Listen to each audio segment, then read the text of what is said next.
तसव्वुर करें कि आप हजारों साल पहले के वक्त में वापस चले गए हैं, एक ऐसी सरजमीन पर जहां ताकतवर दरिया बहते थे और एक शानदार तहजीब परवान चढ़े थी। यह वादी सिंध की तहजीब थी जो दुनिया के आबदाई शहरी तहजीबों में से एक थी। यह जनूबी एशिया के शुमाल मगरबी इलाके में दरियाए सिंध और उसकी मावन नदियों के आसपास फली फूली।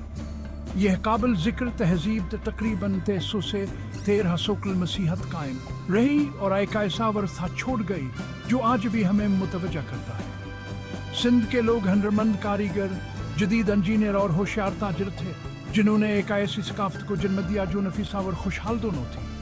उनकी कहानियाँ इंसानी जहानत का सबूत है और हमारे मुश्तरके माजी के एक दिलचस्प बाब खड़की है। वादी सिंध की तहजीब बहातूसियत थी जो कदीम मस्र या मेसोपोटामिया से भे बड़े रकबे पर महित थी। हड़प्पा और मोहनजोदड़ो जैसे बड़े शहरान की जदीद शहरी मनसूबाबंदी और तामीराती महारत के सबूत के तौर पर खड़े हैं। यह शहर सिर्फ आबादी के मरकज नहीं थे बल्कि तिजारत, मजहब और सकाफती तबादले के मरकज थे। वादी सिंध की तहजीब के शहर शहरी मनसूबाबंदी के अजूबे थे। उन्हें गढ़ पैटर्न में बनाया गया था जिसकी सड़कें सही जावियों पर एक दूसरे को काटती थी।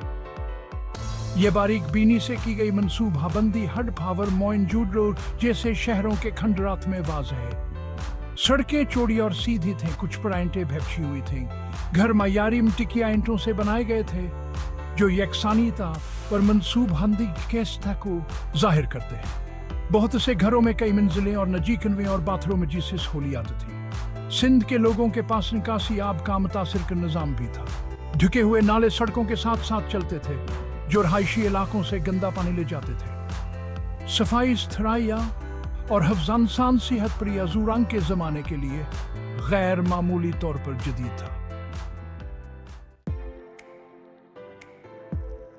वादी सिंध के लोग मुंज़म शहरों में रहते थे और मुख्तलिफ पेशों से वाबस्ता थे। ज़रातान की मईशत की रेड़ की हड्डी थी। वह गेहूं जो मिट्रा और कपासी सी फसलें उगाते थे। शवाहिद बताते हैं कि वह पास को टेक्सटाइल की पैदावार के लिए पालने वाले ओलिन लोगों में शामिल थे। तिजारतान के माशरे का एक और अहम स्तून थी। उन्होंने मेसोपोटामिया में दूर दराज इलाकों के साथ तिजारती नेटवर्क का कायम किए।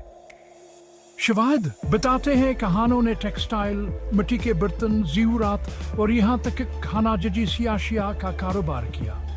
मेसोपोटामिया में सिंध की महरों के दरियाफ्तान की तिजारती सरगर्मियों के दौर रसासर रसूख की निशानदही करती है। अगरचे सिंध किल्पिया अभी तक पढ़ी नहीं जा सकी, लेकिन आसार कदीमा के शवाहिद उन के मजहबी अकायदा और तरीकों की झलकियां फराहम करते हैं। माँ देवियों के मूर्तियां जरखीजी और कसरत से वाबस्ता ख्वातीन देवताओं की पूजा की निशानदही करती हैं। बिलावर गेंडे जैसे जानवरों की तस्वीर कशी करने वाली महरें सिंध की अलामतों में उनकी अहमियत की तरफ इशारा करती हैं। मोहनजोदड़ो जैसे शहरों में रस्म ग़स्ला और आग के मुज़बहों के मौजूद ज्ञान के मजहबी तरीकों में तहारत और आग की पूजा की अहमियत को जाहिर करती है। ताहम इनके अकायद और रसूमात की असल नौइता बभेराज में डूबी हुई है। वादी सिंध की तहजीब के दिलचस्प पहलू में से एक किल्पी है। महरों, मिट्टी के बर्तनों और दीगर नवादरात पर पाई जाने वाली सिंध किल्पी अभी तक पढ़ी नहीं सकी है। इस पर असरार रस्माल खत ने बहुत क्यास आराइयाँ और तहकीक को जन्म दिया है।